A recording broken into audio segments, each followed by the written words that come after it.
The growing, as I mentioned, the growing awareness and enthusiasm among young people today for this movement of social enterprise that you have been such an inspiration and leader in for 40 years now. Inspiration, it strikes me, is a terrific thing. As Peter mentioned earlier, I have the opportunity, in addition to representing the Social Enterprise Alliance in the U.S., I have the opportunity to teach at the university where Professor Yunus did his PhD at Vanderbilt in Tennessee. And so I have the great privilege and pleasure of teaching and mentoring young social entrepreneurs all the time. And it strikes me through my teaching that inspiration is not enough, right? So the first question I'd like to tackle is, what will it take now to not just inspire, but to equip and educate young people to come together in a significant way to build this movement and change the world? Professor Yunus. Well, thank you for giving this privilege of sitting all these young leaders, young social entrepreneurs who will be looking forward to build a new world. One issue that I would focus on, the young generation today, in my way of looking at it, is very different than young generation of previous generations. And I describe by telling the young generation that you are the most powerful generation in human history. And I explain why I say that. It's not because they are intelligent or more intelligent than their previous or still further down the line, the generations before. They're the same people, but they're lucky to have access to enormous power of technology, which no other generation history ever had. So that makes them absolutely different kind of young people, young human beings, which no other human beings had. So given that, they use this technology in a day-to-day way. They're already connected with each other much more closely than any generation ever connected themselves, each other. That gives them a tremendous ability to communicate to each other. And the awareness that we are talking about is not something that has been imposed on them. They discovered it on their own because of the way they see the world for themselves. And they are ready to build their own world. They are not just inheriting the world as it is. I think they are more tuned to create a world for themselves. And that's a very important part to it. It's a sharp departure. It's not a continuous changes over time. It's a big departure, because this generation is a departure from the previous generations. In one generation, it's a big jump.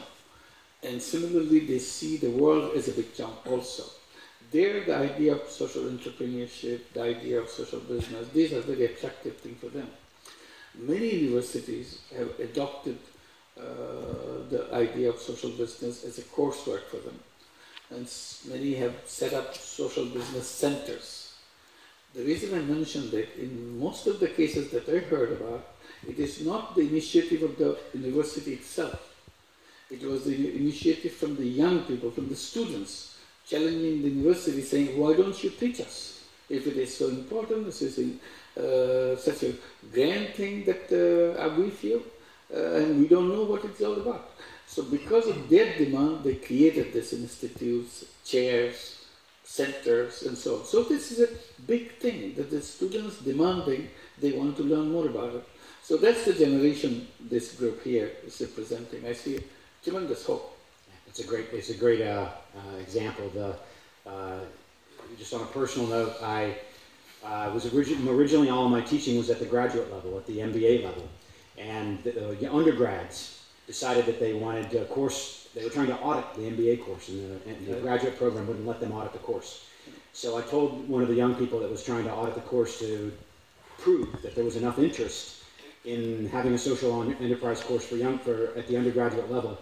And then I would go through the administrative processes once the demand had been proven. And within 3 days, there were 440 students on a Facebook page that had been set up called Social Enterprise at Vanderbilt. 440 undergrads had signed up and saying, yes, we want this course. So to your point about technology, to your point about the grassroots level power, right, of the young people today, another example. Who would like to build on Professor Yunus's comments there? Please, Lisa. Yeah? Okay. Is my working? Yes. Okay, so just to build on what Professor Yunus said, I think one very key thing to include the social entrepreneurs, potential social entrepreneurs in the next generation in this movement is by demonstration.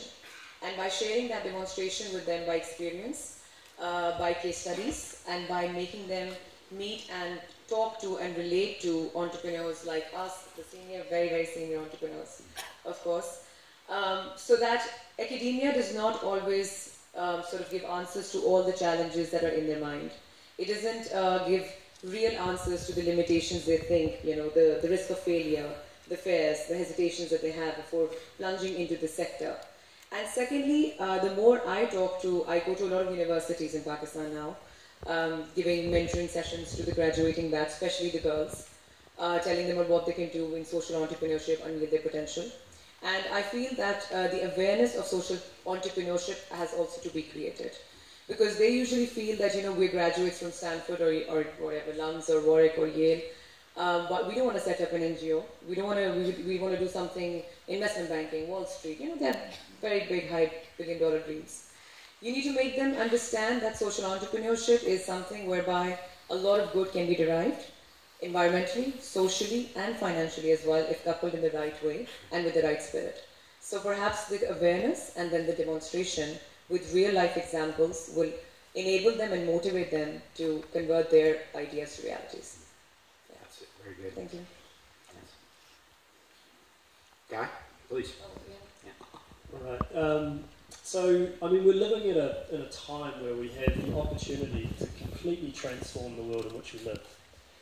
Like Professor Yunus said, technology enables us to learn from some of the most innovative initiatives on the planet, and indeed the challenges that we face are global challenges, but they're also local challenges as well.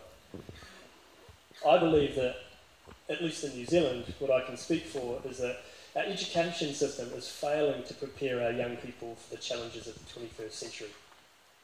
More than ever, we need to be supporting our young people to understand these complex global issues, to look and understand proven initiatives, proven enterprises, proven examples that are making a difference, learn how to replicate them to build their capability and back them to make it happen. I think we have to be relentlessly optimistic for young people and back them to do the change that they want to see in the world. Okay, fantastic, Dan. Thanks. Pablo, please.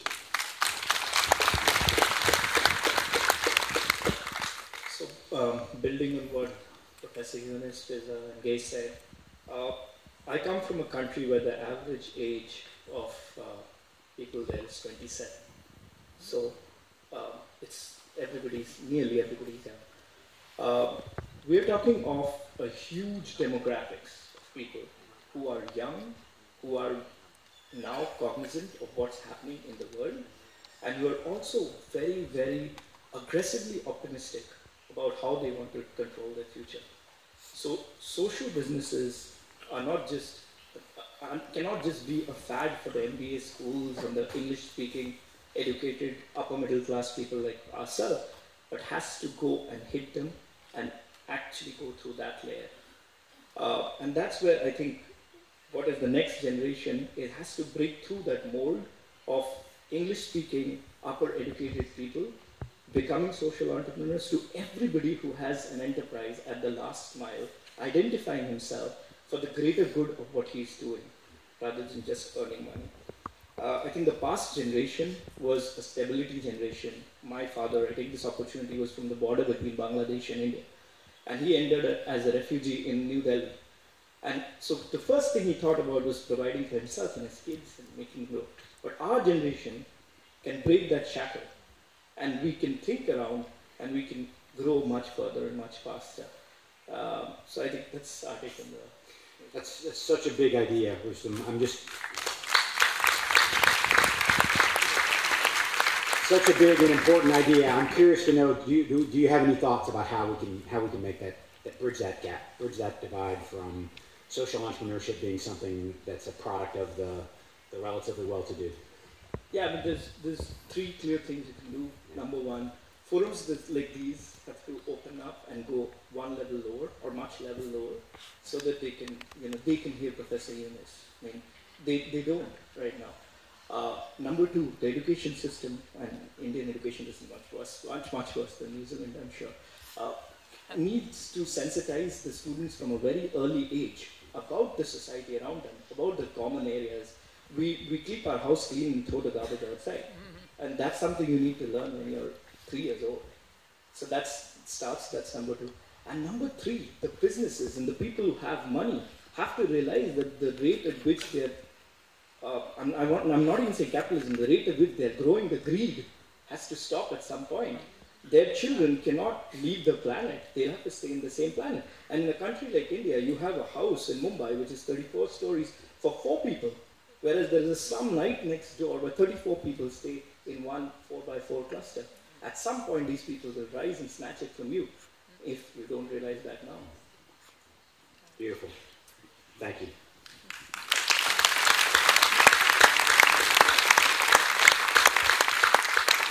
Fabio, do you have thoughts on this? Yes, so just actually building up exactly on this point, I think we have the opportunity today to start being a bit more inclusive, in particular to all the people that actually live and grew up in the countries where we're mostly working. So I always think, how do we bridge that divide? So the language divide is an obvious one, but also the network divide. It's actually, even today, is actually different to be coming from Stanford MBA in social enterprises or not, because if you're there, you're going to be exposed to the investment network and so on. That will just give you that kickstart, and nevertheless, some of us not coming maybe from that background, nevertheless made it. But the reality is, if you're coming instead from a village, I know Tanzania very well, but a village in Tanzania, a village in Uganda, a village in anywhere in the world, you just will never make it to that point, because the number of barriers between you and that level is so huge. So why don't we start working on local incubators? Why don't we start working on communities that can help local talents be developed and grow and access networks and access knowledge,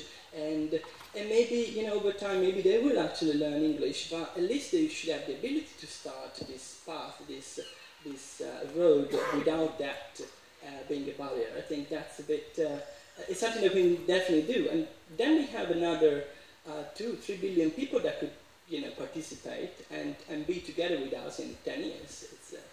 I think that's the limiting today. Yeah, fantastic.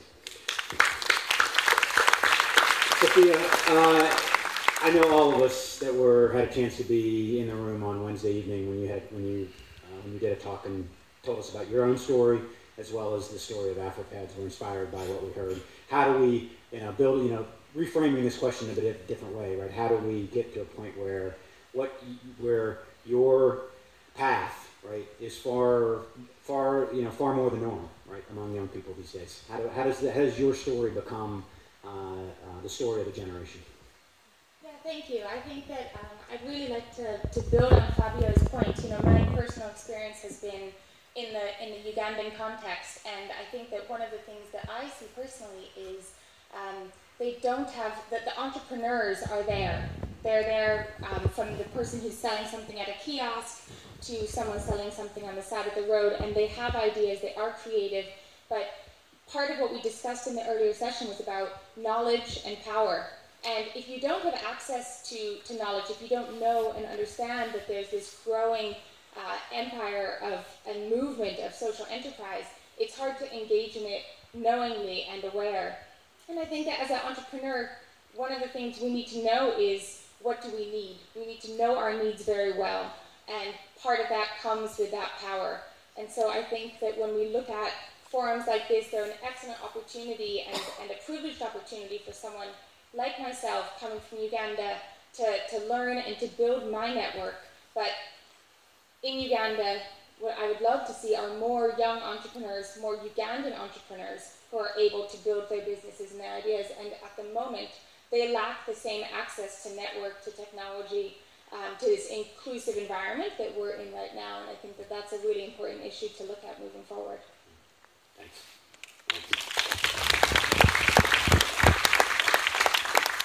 So I'm curious, the idea of technology, right, has come up as a reason why the potential for this generation is exponentially different, right, than it's been in the past. I'm curious to explore the idea of, we come to an event like this, and the 700 or 800 of us or so that are in the room today, or have been for the last couple of days, have a very privileged sort of situation, right? We get to meet people and hear stories that inspire us, about things that are being done in other parts of the world, all over the world. We get to share learnings, we get to build networks, we get to all these things, but those advantages are derived by relatively few, right? And so I'm curious to hear thoughts about how perhaps we can leverage technology or perhaps other mechanisms to create more of a global community around social entrepreneurship, particularly for young people, where best ideas and best practices can be shared on a bigger scale, right? Than we're able to do in an event like this with rooms that only hold so many people. Yunus, would you like to start, please? Yeah, you already emphasized that point, that technology is power. When you put the power of the youth and power of technology, put them together, it becomes explosive. This is what is happening and will continue to happen. But up to now, what we call technology is a technology which is commanded by money makers and war makers. That's the one who guide the technology, because there is no other driver in the scene. Technology is like a car or a vehicle. It's very efficient to take you wherever you want to take, but it's the driver who decides where to go. So today the driver of technology is either the money maker or the war maker. There is no social driver sitting on top of it to take it to the social direction. So that's what the new generation can do, that we are the one who want to change the world, and we want to create the technology which is appropriate for that. Not some silly technology, make big money out of it, not like that. Technology is something which can be designed, shaped the way you want. Technology's power is to solve problems for you. And I keep telling for many years, I said what the technology should be coming up now would be creating an Aladdin's lamp.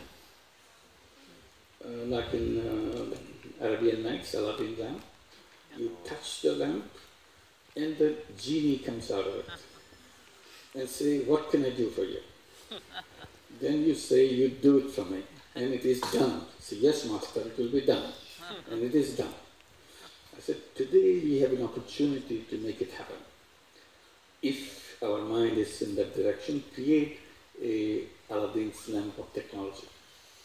And you touch that Aladdin's lamp, and digital genie comes out of it. And say, what do you want me to do? And you say what you want to get done, and it will be done. And I've been saying that for many years. Now I say that Aladdin's lamp is already created, already done. It's our mobile phone. You touch it, it gets done. You need the right kind of app into it. You want the temperature, you want the weather, you want the restaurant, you want the menu, you want the review, or whatever you want. You want the direction. Whatever people thought I need, the wishes of the people, that becomes an app, and all you have to do is a touch, and it gets done. So we have to get it done. What kind of health problem I have? Yeah, this is your problem. They will tell you right away. All your body information can be inside that little gadget. It continuously transmitting all the information to with the cloud. Your body information is there. They're monitoring it every second. if there is a kind of mismatch in your body, something is happening, which may turn into a serious disease 10 years later, 15 years later, but they identify it right now. So that prevention can become the healthcare, not the cure. Cure is too far down the line, it's obsolete. We don't want to go that far. We want to identify that now. The reason I'm mentioning it's possible. It's not something kind of fancy idea. What young people should be doing is not technology yet, it's the imagination first. Imagination is the key to the technology. I gave the example of science fiction. Everybody loves science fiction. You want to go to the galaxy, you want to go to super speed, and something happens right away. We love to watch. We love to read, we love to watch the television show, movies, and so on. The fantastic thing about science fiction, you make crazy ideas, crazy imaginations. But that crazy imagination excites technologists. They design technology to make it happen. So technology is always following science fiction. Unfortunately, we are not creating social fictions. Fictions of the world that we would like to see, something which doesn't exist now, but imagining the world is, in our imagination, a perfect world, where we design it, we have a television show, we have a radio show, we have books, we have series, and so on, so that the young people start imagining that. My point is, if the young people start imagining that, it will happen. Because they will come with the technology to make it happen. So that's the thing, that our education system doesn't encourage imagination. That's the key to the human being. Imagine. The more you imagine, it will happen. If you do not imagine, it will not happen.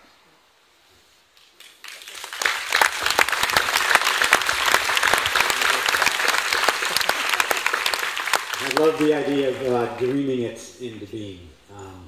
You know, Guy, you've started something in New Zealand that's called the Festival for the Future, which is engaging 400 or so young people in New Zealand on an idea that is very much builds on what Professor Yunus just had to say, right? This idea of encouraging young New Zealanders to dream big. And I'm curious to know how his comments resonate with you, and perhaps what thoughts you might add to this idea of, you've created this sort of community in New Zealand, right? What are your thoughts on this idea of community in a more global way? So I guess technology is an enabler, right? You know, technology enables us to design smarter systems and processes, but first and foremost, I do think it comes down to what we do with it. It comes down to imagination. You know, what's the purpose that we put behind this technology? I guess, you know, in New Zealand broadly, we talk about supporting young people on this journey from inspiration to action. And inspiration is important because the opposite of inspiration is disempowerment and despair and a lack of hope, which completely cripples people. And when people are inspired, they will go above and beyond the line to make a difference. I think one of the big challenges of our time is leadership.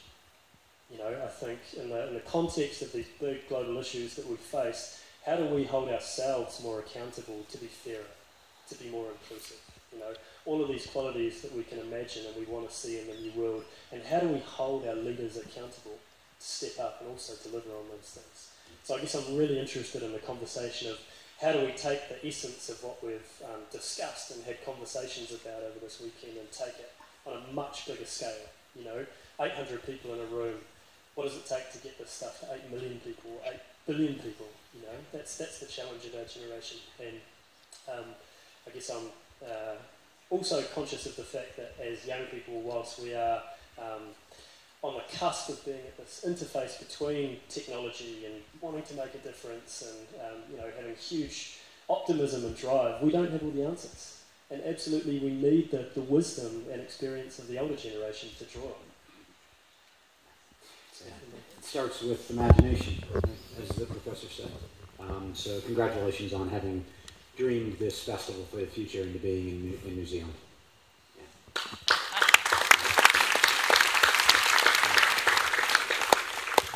Does anyone else have thoughts on this notion of global community and what we can do and how that's important? And yeah, please. Just a small thought, we've already had such wonderful ideas. I feel that of course, technology, we've established how it's critical for a global community, and technology is enabling and empowering. But there is a very large chunk of population, especially in developing countries like Pakistan and India, that does not even have access to this technology. So thereby, I feel that those of us all sitting here, who are privileged to be a part of this network, to be a part of this discussion, this wisdom, technology, are also responsible to share and trickle down those benefits to those communities and create similar entrepreneurs and the entrepreneurial spirit within those rural masses, so that they can further trickle down to the poorest of the poor. And this has been the key success enabler of our business models in Baksh Foundation, whereby we create energy entrepreneurs, women energy entrepreneurs in rural areas who become the agent of change, enabling access to energy to the villagers. So this model of creating enablers and allowing them to enable further will finally help us all achieve the global community eventually. Thanks, Susan. We are in the mode of a lot of clapping. Might as well get rid of it. So I'm curious to get some. We've got such an interesting group of people here that I want to get some advice from you all. Right? I want to get Professor Yunus's wisdom and advice for you all, and maybe the most important thing that Professor Yunus could say to the next generation about using your life in this fashion, right, to make the world a more just place. And I want to get some advice from you all for the current generation, right, or the generation that's on its on its way out. If you're the generation that's on its way in, how can we be more supportive? How can we be more? Someone mentioned the idea of connections, right? Often I find that often we talk about youth. And we talk about them in a separate sort of way, right? And there is, Professor Yunus is probably the best example, but there are many examples of current generation social entrepreneurs that have made have had many successes and many failures, and there's a lot of learning for us to share, right? So how do we foster, right, more connections between the next generation and the current generation for that sort of knowledge transfer and share? So advice, we'll start with Professor Yunus again. Advice perhaps for the next generation, Professor, and then to each of you all. What's your single biggest piece of advice for those of us that are a bit older in how we can be more supportive and empowering of the next generation? Well, I'll start with following up with what I said earlier. Is it working? Yeah. What I said earlier about the imagination. I would say the young people to reflect, to see what are the problems they see around the world right now, and so that they have an understanding of the problem that they have. Just make at least 1, 2, 3, just 1 word, 2 words kind of thing. And then imagining a world what they would like to create in imagination. They don't have to really do it if they don't feel like it, but imagination, wild imagination, this is the kind of world we want. And features of that world, this is what we want that world to be, 1, 2, 3, 4, and hang it up in the wall. And I say that if you just can figure it out, imagination, put them on a piece of paper, hang it out, that world will happen. Because we all figured it out what we want. It's more and more people thinking in the same direction, it will start happening. So what I do for myself, I have a list for myself when I continue to explain it, what I have in mind. I said I want to create a world of 3 zeros. 0 poverty, that world will not have any poverty at all, not a single person will be known as a poor person, there isn't any. And we'll have poverty museums where people can go and see what poverty used to be like. So that's a gone finish. And we are on the track of it today when we see the MDG goal #1, reducing poverty by half and all that. So that's the direction, but we want to go up to the 0 poverty. Not a single person or anywhere in the world exists who is a poor person. The second 0 is a zero unemployment. There's nobody in the world who's unemployed, because it's such an artificial idea to be unemployed. And in that world, the word unemployment become unemployed. It has no word, no use for that word anymore, because people don't even understand what is unemployment is. How can an able-bodied human being remain idle, sit down, not doing nothing, as if somebody has put a spell on that person? There's no reason why anybody should spell on us. We are human beings. We are created beings. We do things on our own. We don't wait for anybody's decision. So that's the world that we are looking for. Nobody will be unemployed, because it's not part of human being. Zero number three is zero carbon emission, net zero carbon emission. So that way we have a safer planet for ourselves. And I put 4 basic strategies to achieve these 3 zeros. One is the youth. They are the one who really make this happen. Second, technology, which we discussed. Youth and technology together becomes very powerful. Third, social business. Because we have to push this social idea into the picture. Otherwise, it will be gone with the money makers and war makers and all those people. So we need to take control of life, control of ourselves, that this is what we are. We are human beings. We want to create things in our own way, not because my satisfaction. It is for the rest of the world. This is what we do, social business. And the fourth is a good governance and human rights, ensuring human rights and good governance. If you can put all these 4 together, it will be much easier to achieve those 3 that we put together.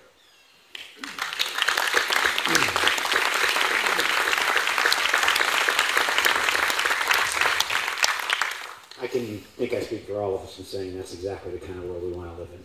So it's a beautiful vision. So I asked you all to give us a piece of advice. You can, we're getting to the point where we're going to run out of time here very soon. So previously I had also suggested that we offer a closing thought, perhaps an inspirational story, or however you want to wrap this up. But think about this as the thought with which you want to leave this audience, whether it's a piece of advice or a parting thought or a story from your work or whatever it might be. Guy, it looks like you're ready to go. Burning Yeah. question. Can I just add a 5th point to Muhammad Yunus's strategy to change the world there? I think it's story. I think story is such a powerful thing. Stories shape our attitudes, our beliefs. Stories are what gives us hope and believe that this change that we want to see is possible. I think one of the challenges is that all of us need to be great orators. All of us need to be redefining what it means for our generation. What is this opportunity? The generation that did change the world. What is the new narrative that we want to create and share with the world?